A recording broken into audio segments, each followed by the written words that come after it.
하나님 말씀은 출애굽기 24장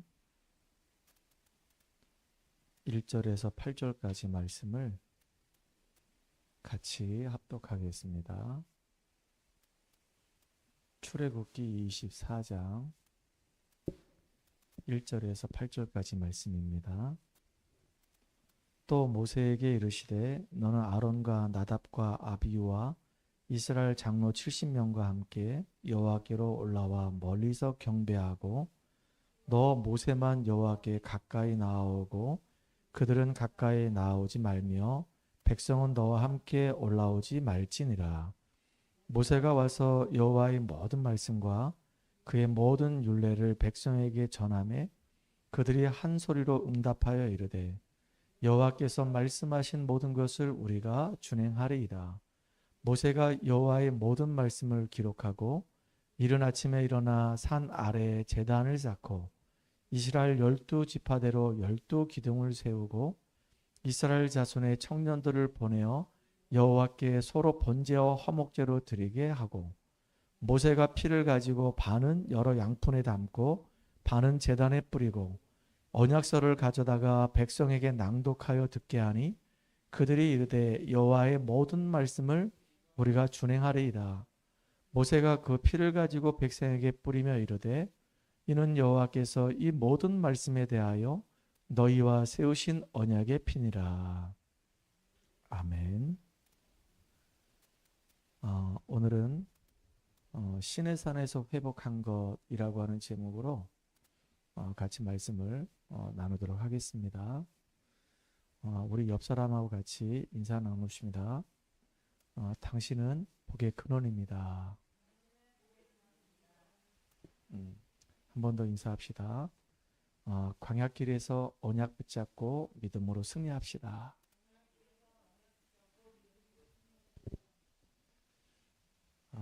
우리가 매주마다 하나님 앞에 예배드립니다. 그리고 하나님께서 우리에게 주시는 말씀을 받습니다. 그 말씀을 마음에 담고 말씀 붙잡고 계속 기도하면서 인도받는 사람들은 승리할 수밖에 없습니다. 하나님이 우리에게 성경을 주신 이유가 그 성경에 있는 복음의 내용을 통해서 우리가 구원받기를 원하는 겁니다. 구원받은 우리는 또 말씀을 통해서 영적인 힘을 얻고 그 말씀 속에서 하나님의 계획을 발견하고 영안이 열리기를 원하는 겁니다. 그래서 하나님의 소원은 땅끝까지 이르러서 이 귀한 복음을 증거하는 증인으로 우리들이 쓰임받기를 원하는 겁니다. 이 축복의 대열 속에 오늘 저와 여러분이 부름받은 겁니다. 신앙생활하면서 가장 우리에게 걸림돌이 되는 게 뭘까요? 신앙생활을 실패하게 만드는 요인이 뭘까요? 몇 가지가 있는데요. 그 첫 번째가 바로 선입견입니다. 우리가 사람을 만날 때도 내가 지금 무슨 생각을 갖고 있냐에 따라서 내가 지금 만나고 있는 사람들을 벌써 판단한단 말이에요. 겉모습을 보고 벌써 판단을 합니다. 그 사람이 지금 어떤 사람인지 정확하게 우리는 알지도 못하면서 외형적인 모습을 보고 이 사람은 이렇게 생겼으니까 이렇게 말을 하니까 얼굴 모습이 이러니까 이럴 거야 라고 우리가 선입견을 가지고 그 사람을 기준 삼아서 이렇게 판단한단 말이에요. 그게 옳은 것일 수도 있겠지만 대부분 보게 되면 많은 부분을 우리가 손해를 보게 하는 실패의 근원이 되는 겁니다. 신앙생활도 우리가 그렇게 하면 안 되겠죠. 로마가 어떻게 세계를 정복했을까요? 물론 로마에는 다른 나라에 없는 최첨단 무기가 있었어요.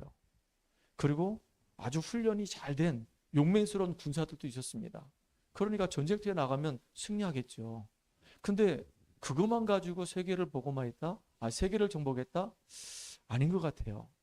로마가 세계를 정복할 때는 이유가 있겠죠. 로마는요, 모든 나라에게 다 길을 다 뚫어버렸어요. 이렇게 길을 뚫으니까 전쟁이 일어날 때 그 도로를 통해서 군사들을 쉽게 이렇게 움직일 수 있는 겁니다. 그러니까 많은 나라들을 금방 장악할 수 있는 거예요. 그러니까 많은 요인이 있는데 그중에 가장 중요한 요인이 길을 뚫었다는 거예요.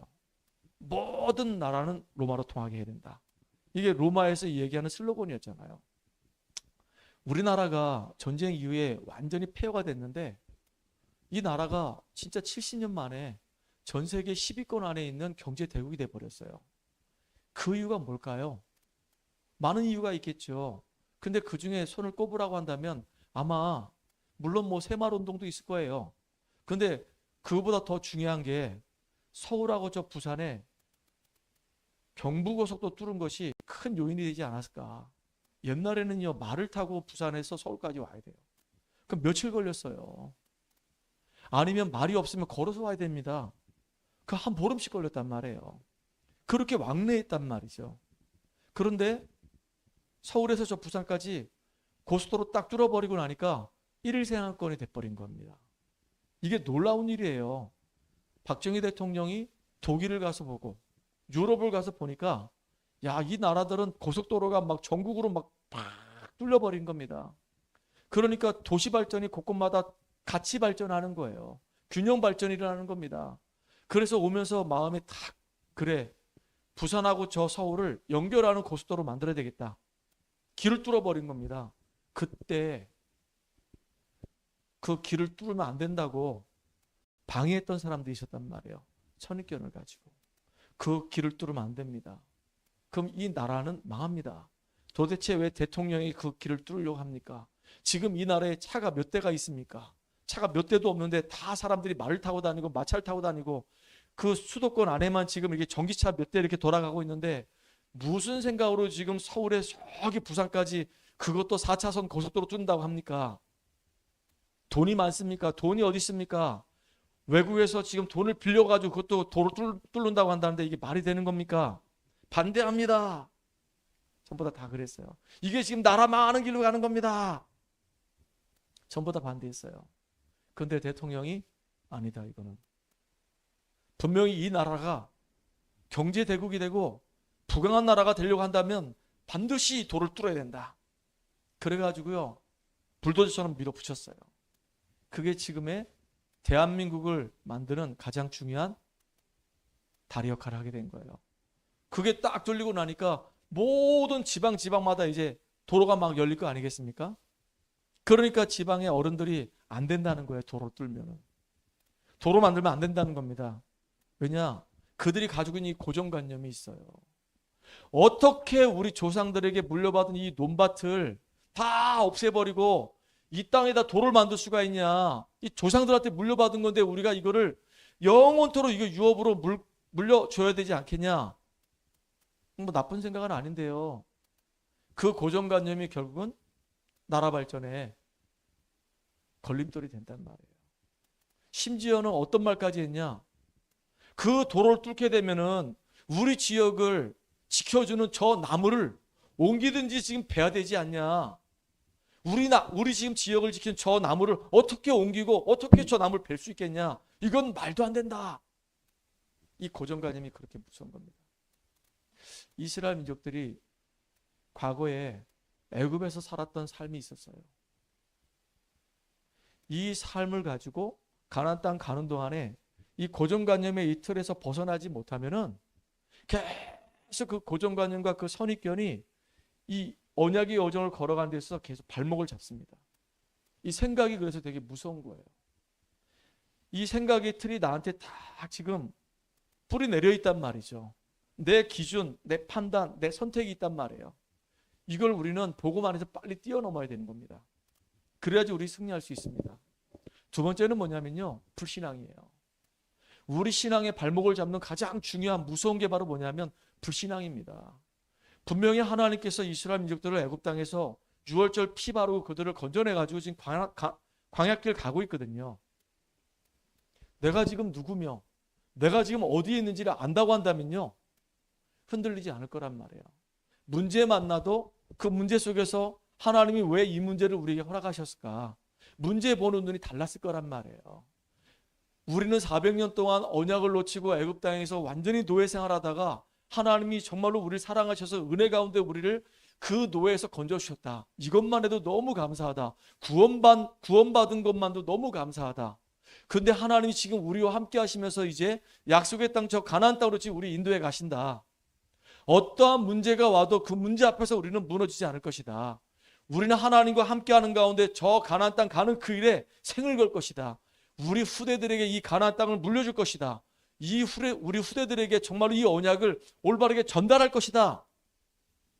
이렇게 해야 될 것인데 이스라엘 민족들은 문제만 생기면 배고프다고 불평하고, 문제만 생기면 목이 마르다고 불평하고, 춥다고 불평하고, 덥다고 원망하고, 계속 이스라엘 민족들은 가는 그 모든 여정이 과거의 이 생각으로부터, 이 과거의 이 삶으로부터 벗어나지 못하는 겁니다. 그러니까 애굽에 살았던 그 삶의 그 체질이 광야길 가는 그동안에 계속 그 삶 속에서 나오니까 결국은 그 불신앙이 결국은 그 이스라엘 백성들의 인생에 걸림돌이 되는 거예요. 신앙생활에 계속 실패하게 만드는 요인이 바로 이 불신앙입니다. 참 이게 무서운 거예요. 염려하게 되고 불안에 떨게 되고 원망하게 되고, 문제만 생기면 모세를 향해서, 문제만 생기면 하나님을 향해서, 문제만 생기면 이 입을 열어가지고 끊임없이 뭐하냐면 불신앙하는 겁니다. 또 하나는 뭐냐? 핑계입니다. 하나님이 완벽한 계획을 만들어 놓고 우리를 인도에 가시잖아요. 근데 항상 현실을 바라보고 내 생각의 이 틀을 가지고 항상 판단을 하는 겁니다. 안 된다는 거예요. 못 한다는 겁니다. 못 간다는 거예요. 이게 우리 신앙생활에 있어서 가장 큰 실패의 요인이 되는 겁니다. 이 선입견과 이 고정관념 되게 이게 무서워요. 교회를 와보니까 교회가 별로 작네. 분위기가 영 예배 분위기가 아니네. 예배 드릴 수 없다. 이 고정관념, 이게 사실은요, 이 불신앙이거든요. 이게 나를 무너뜨리는 거거든요. 참 이게 너무너무 안타까운 거란 말이에요. 이 선입견이 이게 얼마나 무서운지 몰라요. 미리 벌써 판단하는 겁니다. 미리 벌써 딱 생각하는 거예요. 자기 속에 벌써 하나님의 복음의 이 말씀이 아닌 다른 것들로 다 들어와서 그것이 벌써 판단의 기준이 돼가지고 다 잣대가 돼서 이렇게 벌써 선입견 가지고 고정관념 가지고 모든 것을 다 판단한단 말이에요. 알고 봤더니 그게 전부 다 뭐냐? 불신앙이었었어요. 하나님의 능력을 믿지 않는 겁니다. 하나님의 언약을 붙잡지 않는 거예요. 내가 지금 어떤 자리에 어떤 위치 속에 있는지를 모르는 겁니다. 그러니까 결국은요, 나중에 다 남 탓하면서 핑계대는 겁니다. 누구 때문에 이 신앙생활을 제대로 할 수가 없는 거예요. 예배생활을 제대로 할 수가 없는 거란 말이에요. 그러니까 예배가 안 되고 하나님 말씀이 안 들려지고 언약을 제대로 붙잡지 못하게 되면 어느 날 이제 이스라엘 백성들처럼 소리 없이 이제 사라지는 겁니다. 제일 안타까운 거예요. 정말로 여러분들 예배에 승리하는 축복된 인생 되기를 주의 이름으로 축복합니다. 선입견이란 말은 먼저 나에게 들어와 있는 생각이에요. 고정관념은요, 나에게 들어와 있는 이 생각들이 점점점 각인 뿌리 체질돼 가지고 아예 틀이 딱 돼버린 겁니다. 한번 이 선입견이 들어오고 그게 고정관념이 되면요, 나도 모르게 내 안에 복음을 붙잡고 언약을 붙잡고 안 그래요. 말씀을 붙잡고 안 해요. 내 체질대로 결국 삶을 살아간단 말이에요. 그러면서 이제는 변명하고 이제 핑계대고 합리화시키고, 그럼 나중에 이제 신앙생활은 영 실패하는 인생이 되는 거란 말이에요. 저는 이 출애굽기 보면서 이스라엘 민족들이 전부 다 그런 인생을 살아가는 겁니다. 진짜 하나님 앞에 서서 말씀의 언약 붙잡고 기도하고 교회를 살리고 말씀 성취를 이루고 하나님 나라 이루고 하나님 손을 이루는 이 언약의 여정을 살아가는 것이 아니라 자기의 생각대로 옛 체질대로 세상적인 방법대로 이렇게 살아가는 이런 신앙인들의 모습이 이 안에 보여지는 겁니다. 제일 불쌍한 거죠. 참 안타깝다 이런 생각이 많이 들었습니다. 자, 오늘 우리는 하나님의 언약을 좀 붙잡아야 되겠습니다. 이스라엘 민족들이 유월절 피 바르고요, 이제 애굽에서 나왔단 말이죠. 애굽에서 나왔는데 이 사람들이 이 시나이 반도에서 저 가나안 땅 들어가는 길은 국경을 넘어가면은 열흘이면 금방 들어갈 수 있어요. 열흘이면 금방 들어갈 수 있는데 왜 하나님께서 이 이스라엘 민족들을 이 광야로 해서 이 40년을 돌렸을까요? 40년을 도대체 돌린 이유가 뭘까요? 왜 우리는 기도하는데 기도 응답이 빨리빨리 우리한테 돼야 되는데 기도 응답이 빨리빨리 우리한테 응답이 안 될까요? 우리 대한민국 사람들은 되게 마음이 급하잖아요. 저도 보니까 성향이 되게 급해요. 빨리 이걸 많이 주장을 하더라고요. 왜 하나님께서 이렇게 이스라엘 백성들을 열흘이면 갈 수 있는 그 가나안 땅을 40년 동안 이렇게 빙글빙글 돌릴까요?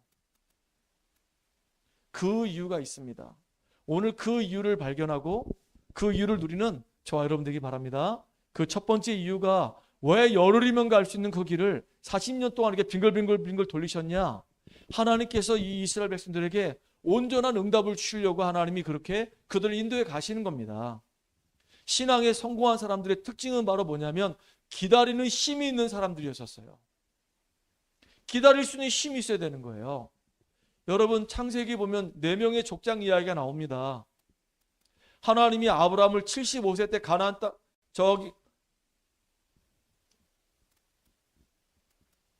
어딥니까? 갈대아 우르에서 하나님이 아브라함 부르신 거예요. 그리고 아브라함 부르실 때 하나님이 약속을 하셨어요. 네 본토 친척 아비집을 떠나서 내가 지시할 땅으로 가라. 너는 복의 근원 될 것이다. 내가 너를 창대케 할 것이다. 너로 말미암아 모든 족속이 복을 받게 할 것이다. 하나님이 아브라함에게 복을 주셨거든요. 네 씨로 말미암아 천하만국이 복을 얻게 할 거다라고 얘기하셨어요. 아브라함이 25년을 기다렸습니다. 75세에 부름받아가지고 100세의 아들 이삭을 낳은 거예요. 하나님의 말씀은 그대로 이루어지게 돼 있어요. 그대로 성취되게 돼 있습니다. 말씀에 언약 붙잡고 그 말씀에 언약 붙잡고 기도하는 자에게 하나님은 응답을 주신단 말이에요. 아브라함 몇 년 기다렸다? 25년을 기다렸어요. 나중에 아브라함의 부인 사라가 기다리지 못해가지고 결국은 애굽에서 데려온 그 여종 하갈을 아브라함의 주모로 인해 가지고 이스마엘을 낳게 됐죠. 불신앙을 통해서 낳은 아들 이스마엘. 그게 지금도 전 세계를 지금 어렵게 만드는 겁니다. 여러분 하나님은 지금도 우리에게 언약을 주시고 그 언약을 이루신단 말이에요. 믿음으로 우리가 약속을 붙잡고 기다리면 응답은 반드시 오게 돼 있어요. 중간에 불신앙하니까 자꾸 문제 터지는 겁니다. 중간에 자꾸 염려하니까 문제 터지는 거예요. 중간에 자꾸 내 생각 집어넣으니까 문제 터지는 거란 말이에요. 기다릴 수 있는 힘이 있는 사람들은 신앙에서 다 승리했습니다. 이삭은요 나이 40이 돼가지고 부인 리브가를 얻었습니다. 분명히 그 집안을 통해서 하나님은 하나님 나라를 이룰 것을 약속하셨거든요. 이 이삭이 나이 60이 돼가지고 결국은 쌍둥이 2 아들을 낳게 돼요. 20년을 기다린 겁니다. 아들 에서하고 야곱을 낳게 돼요. 보세요. 이삭이 어느 만큼 축복받았습니까? 이삭은 한 해 농사를 지었는데 100년의 응답을 받아요. 셈의 근원을 얻게 돼요. 르우봇의 축복을 받게 됩니다. 언제 그렇게 됐죠?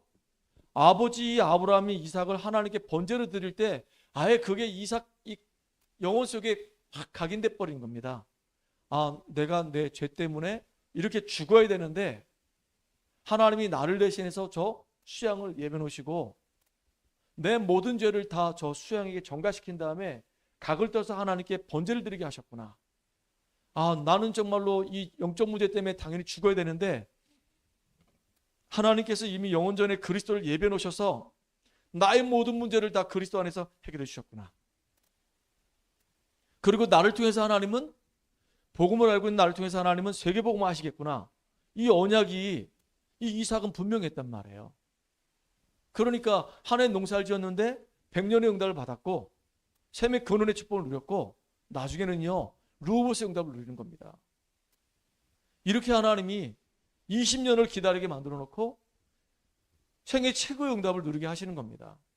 여러분 야곱 보세요. 야곱이요 형 에서를 피해가지고 삼촌 라반 집에 갔잖아요.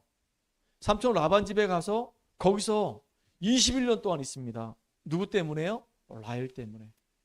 라헬에게 완전히 확 눈이 뒤집어져 가지고 7년이 그냥 수일처럼 지나갈 만큼 그렇게 있습니다. 근데 나중에 어떻게 됐죠? 이 야곱이요 야복강가에서 기도하다 이름이 바뀝니다. 이스라엘로 바뀌어요. 하나님이 야곱의 이 후손들을 통해서 전 세계 살리는 응답을 누리는 이런 축복의 민족이 되게 만드신단 말이에요. 너무 놀랍지 않습니까? 야곱이 이렇게 21년을 기다린 겁니다. 또 요셉은 보세요. 몇 년을 기다렸죠? 17세의 나이 때 하나님이 비전을 주셨는데 그게 30세 때 이제 이루어진단 말이에요. 13년을 기다렸습니다. 여러분, 이렇게 믿음의 사람들은 전부 다 보니까 분명한 언약을 붙잡고 그냥 시간을 허송세월 보낸 것이 아니라 분명한 언약을 붙잡고 기도하는 가운데 하나님의 능력을 믿고 인도받았어요. 그러니까 결국은 하나님 말씀이 그들을 통해서 다 이루어졌단 말이에요. 이 놀라운 사실이에요, 이게. 렘넌트 7명이 다 그랬습니다. 자, 모세 같은 경우도 80년을 기다렸어요. 왕궁에서 40년 생활했고 사람을 죽이고 미디안 광야로 도망갑니다. 거기서 40년을 보내요. 이들의 약을 치면서 이렇게 80년의 세월을 보냈는데 나중에 하나님이 이 모세를 만나고 모세를 통해서 이스라엘 민족들을 출애굽시키는 놀라운 역사 속에 쓰임받게 만듭니다. 그러니까 렘넌트 7명이 다 가만히 보니까 많은 어려움을 당했는데 그 많은 어려움 속에서 하나님의 언약 붙잡고 믿음으로 전부 다 승리하면서 기다리는 거예요. 다윗 보세요. 이미 벌써 사무엘이 다윗 머리 위에 딱 너는 앞으로 이스라엘 왕이 될 것이다 라고 기름 부었잖아요. 그러고 기다리는 겁니다. 나중에 왕 중에 최고의 왕이 되었어요. 그 렘넌트 7명이 전부 다 특징이 뭐냐? 기다릴 수 있는 사람들이었단 말이에요. 여러분, 하나님의 언약은 분명합니다. 광야 이 40년 여정 속에서 하나님은 우리로 하여금 언약이 분명히 성취되고 있다라고 하는 사실들을 확인하라고 믿음으로 기다리면서 기도하라고 하는 것입니다. 여러분, 정말로 우리가 기다릴 수 있는 힘을 가진 믿음의 사람 되길 바랍니다. 초대교회 성도들에게 엄청난 핍박이 왔어요. 이게 말로 다 할 수 없는 핍박이 온 겁니다. 그런 핍박이 올 수가 없는데 어마어마한 핍박이 왔어요. 로마 정치를 가지고 초대교회를 완전히 짓누르질 않나, 유대 종교를 가지고 초대교회를 완전히 짓누르질 않나, 심지어는 그 당시 헬라 문화 자체가 초대교회를 올바르게 설 수 없도록 막 흔들었단 말이에요. 너무 힘들게 이 교회 자체를 막 흔들어 버렸어요. 성도들은 막 흔들었어요. 엄청난 어려움이 왔단 말이에요. 그리고 심지어는 로마 황제들이 예수 믿는 사람 막 잡아 죽이는데 그게 보통 핍박이 아니었단 말이에요. 그런데 초대교회 성도들은 하나님의 분명 언약 붙잡고 죽음의 위기 속에서도 심지어 순교를 당하면서도 계속 말씀 붙잡고 기도했습니다. 몇 년의 시간이 지났냐? 250년이 지나간 거예요. 핍박을 통과하면서 10명의 아주 극악한 황제들이 있었거든요. 그 중에 최고의 악랄한 황제가 네로 황제였단 말이에요. 그렇게 250년이 지나간 거예요. 그렇게 250년의 시간이 지나는 동안에 초대교회 성도들이 언약을 붙잡고 그 자녀들에게 또 언약 전달하고 또 언약 전달하고 또 언약 전달했습니다. 나중에 어떻게 됐을까요? 250년 만에 콘스탄틴에 의해서 로마가 완전히 기독교 국가로 승인돼 버리는 거예요. 이제 지하적 카타콤에서 나와가지고 마음껏 이제 하나님을 찬양하고 하나님께 예배드릴 수 있는 상황으로 싹 바뀌었어요. 결국 기독교인들이 승리했습니다. 믿음 가지고 하나님의 언약 가지고 하나님은 이렇게 어려운 시기들을 기도하면서 이겨나가라고 하는 겁니다.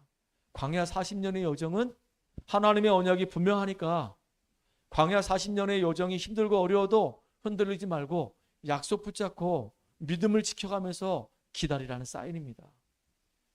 그게 우리에게 응답에 굉장히 중요한 도구가 되는 거예요. 우리 렘넌트들이 지금 학업을 전념하고 있단 말이에요. 이 시기는 되게 중요한 시기예요. 하나님이 이 미래에 분명히 현장에서 복음의 빛을 비출 수 있는 영적 서밋으로 세우기 이전에 그 여정을 통과해야지만이 되는 거예요. 그런데 이 광야의 여정이 참 힘들고 어렵단 말이에요. 그런데 반드시 이 여정을 거쳐가야 되기 때문에 기다리라는 겁니다. 믿음 가지고 하나님의 언약 붙잡고 기도하면서 그 여정을 살아내라는 겁니다. 그러니까 렘넌트 7명이 초대교회 성도님들이 정말로 성경에 나오는 믿음의 사람들이 전부 다 어렵고 힘든 여정들을 언약 붙잡고 기도하고 하나님 앞에 힘을 얻으면서 믿음 가지고 다 이겨내갔단 말이에요. 내가 이길 수가 없어요. 근데 하나님이 이길 수 있는 힘을 주시니까 이겨나갔단 말이에요. 그 힘든 여정을 이렇게 하나님이 살아가게 하신 겁니다. 참 이게 놀랍죠. 하나님이 결국은 이기게 하셨단 말이에요. 그 여정을 살아가야 되기 때문에 하나님이 그렇게 인도해 가시는 겁니다. 두 번째입니다. 왜 이스라엘 민족들이 이렇게 열흘이면 갈 수 있는 이 간단한 이 가나안 땅을 40년 동안 하나님이 돌리게 하셨을까요? 그 40년의 여정을 통해서 온전한 복음을 회복하라고. 이스라엘 민족들이 430년 동안 애굽에 종살이 하면서 복음 다 놓쳐버렸거든요. 세상 것으로 완전히 각인뿔이 체질되어 있거든요. 그러니까 하나님은 그 상태로 가나안 땅 들어갈 수가 없는 겁니다. 그러니까 하나님은 가나안 땅으로 들어가기 이전에 그들을 광야로 40년을 돌리는 이유가 뭐냐면 이들 한 사람 한 사람이 복음의 사람으로 치유되라고, 갱신하라고, 복음을 누리고 체험하라고 하나님이 그렇게 그들을 인도해 가시는 겁니다. 하나님이 이 모세도 그렇게 인도하신 거예요. 아니 저 왕궁에서 40년 생활할 때 그거 가지고 그 세상 지식 가지고는 하나님 일을 할 수가 없거든요. 광야에서 40년 생활하는데 그 40년 생활하는 그거 가지고 안 되거든요. 그러니까 광야 40년 동안 있으면서 미디안 광야에 40년 동안 있으면서 이 모세가 한 일은 하나님께 엎드려서 기도하는 것밖에 없었거든요. 하나님의 은혜와 그 능력을 체험하면서 완전히 복음을 내 것으로 만든 거예요. 어느 정도냐? 이 모세오경을 누가 기록했죠? 모세가 기록했어요. 창세기를 모세가 기록했습니다. 은혜를 너무너무 받다 보니까 창세기 내용을 한번 보세요. 얼마나 기가 막힙니까? 하나님께서 말씀으로 세상을 만드셨다. 그리고 우리 인간만 하나님 형상대로 창조하셨다. 우리 인간에게 하나님이 함께 하시면서 이 땅을 다스리고 정복할 수 있는 어마어마한 축복을 다 주셨다. 그런데 창세기 3장에 이 사단에게 속아서 모든 것을 다 빼앗기고 잃어버렸다. 하나님께서 이렇게 모든 것을 다 잃어버린 우리 인간에게 그 모든 것을 회복할 수 있도록 여자의 후손, 메시아를 이 땅에 보낸다고 약속하셨다. 이걸 누가 기록했냐면요, 모세가 기록한 겁니다. 여자의 후손이 뱀의 머리를 깨트릴 것이다. 이 약속을 하신 겁니다. 이게 보통 사건이 아니에요. 이게 보통 비밀을 깨달은 게 아닙니다. 이거를 깨닫기를 원하는 거예요. 이 비밀을 깨달으니까 결국 출애굽 역사 일어나잖아요. 이 비밀을 알고 있는 이 모세에게 하나님이 희생제사 드려야 되겠다. 이스라엘 민족들이 광야로 와서 희생제사 드리도록 해라. 이 말씀을 주신 거예요. 다른 사람은 다 이해를 못했어요. 그런데 모세는 알았어요. 왜 하나님이 이스라엘 민족들로 하여금 희생제사리라고 하는지, 양을 잡아서 그 피를 제단에 뿌리라고 하는지 그 이유를 알았단 말이에요. 그 희생제사가 아니고는 애굽에서 나올 수가 없어요. 이 바로의 손아귀에서 빠져나올 수가 없어요. 노예 생활에서 저주와 재앙에서 빠져나올 수가 없는 겁니다. 이스라엘 민족들이 이것 깨달으라고. 진짜 신앙생활하면서 가장 중요한 이 피의 이 언약을 깨달으라고. 많은 사람들이 다 착각을 하고 있단 말이에요. 피의 언약 잘 몰라요. 다 종교생활합니다.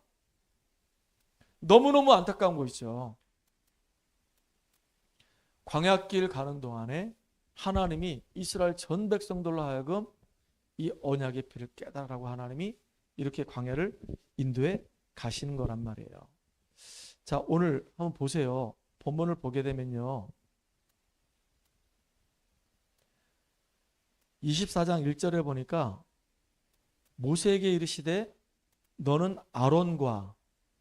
아론의 두 아들 나답과 아비우와 또 이스라엘 장로 70명과 함께 여호와께로 올라오라 그랬어요. 왜요? 여호와께로 올라와서 여호와 앞에서 경배하게 하시려고. 그리고 모세가 와서 너 모세만 여호와께 가까이 나오고 그들은 가까이 나오지 말며 백성은 너와 함께 올라오지 말지라. 이 모세만 이제 여호와 하나님께 가까이 갔단 말이에요. 그리고 거기서 하나님의 말씀을 쭉 듣습니다. 그래 놓고 보세요. 4절에 보니까 모세가 여호와의 모든 말씀을 어떻게 했대요? 기록을 하고, 그리고 난 다음에 이른 아침에 일어나서 산 아래에 제단을 쌓고 이스라엘 12지파대로, 이스라엘이 지금 12지파잖아요. 12지파대로 12기둥들을 다 이렇게 세워놓고, 그리고 뭐 합니까?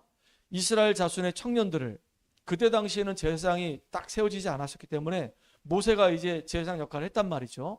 그리고 이 청년들은 그 중에 이제 모세가 주의 일을 감당해야 되니까 그 일을 돕는 이런 청년들이었단 말이에요.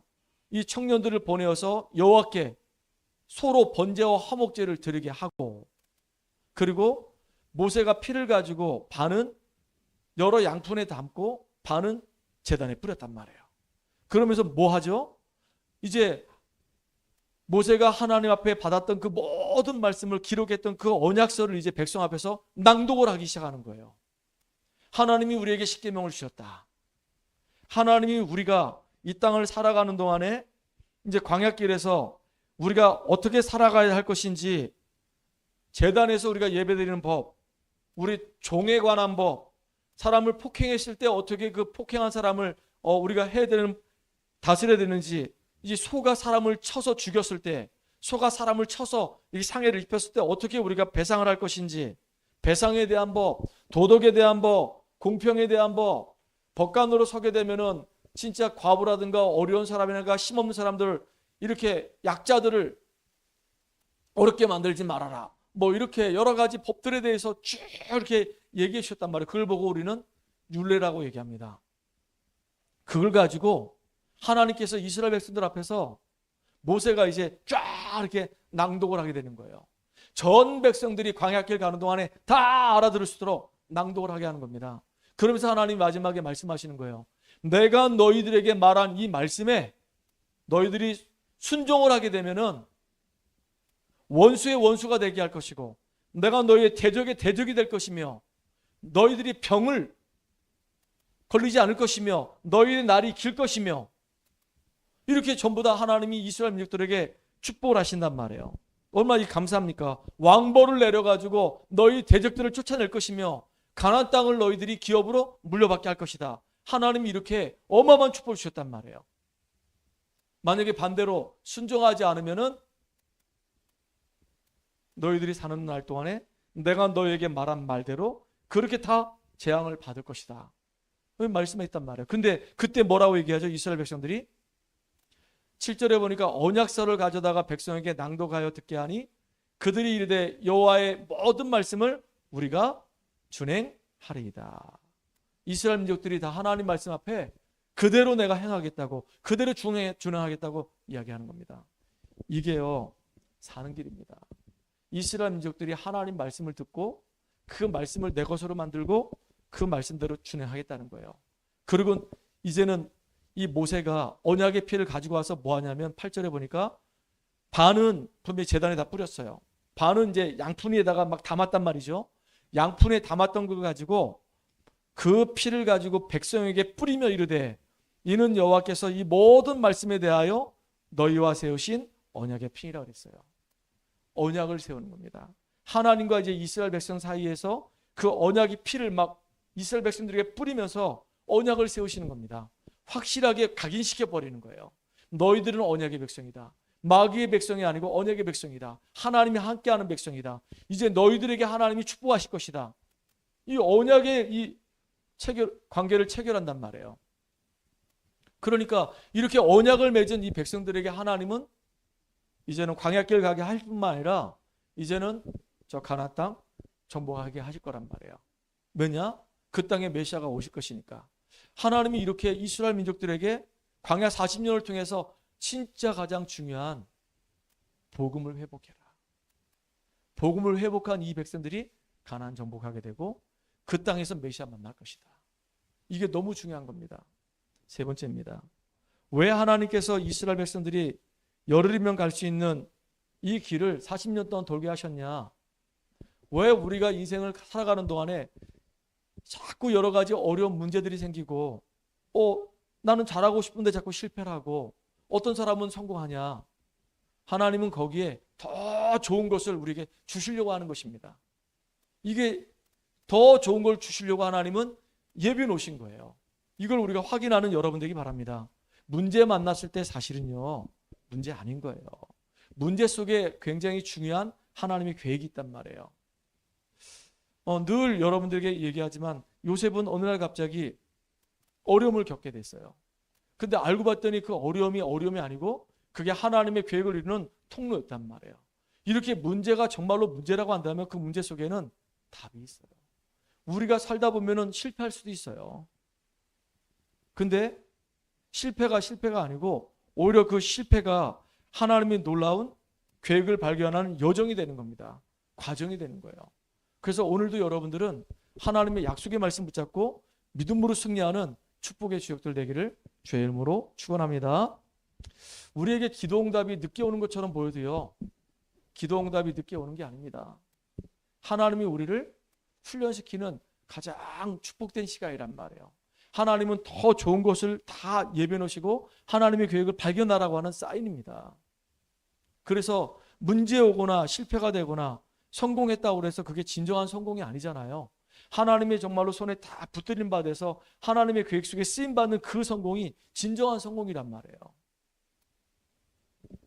최고의 축복 누리는 우리가 되기 바랍니다. 빌립보서 4장 6절과 7절에 보니까 아무것도 염려하지 말고 모든 일에 기도와 간구로 너희 구할 것을 감사함으로 아뢰라 그랬어요. 우리가 할 일은 뭐냐? 감사예요. 감사. 우리가 어려움 당해도 문제 가운데 있어도 혹시라도 실패했다 할지라도 우리가 할 일은 모든 걸 다 주님께 맡기고 하나님께 기도하면서 감사를 회복하는 겁니다. 또 야고보서 1장 2절과 4절에 보니까 시험을 우리가 받거든 온전히 기뻐하라 그랬어요. 우리가 할 일은 뭐냐? 하나님께서 다 아시고 이 시험을 만났다 할지라도 이 시험이 오히려 우리를 연단할 것이며 오히려 이 시험을 우리가 잘 인내하게 되면 이것이 우리에게 정말로 믿음의 큰 그릇으로 준비할 수 있는 굉장히 중요한 시간표가 되는 겁니다.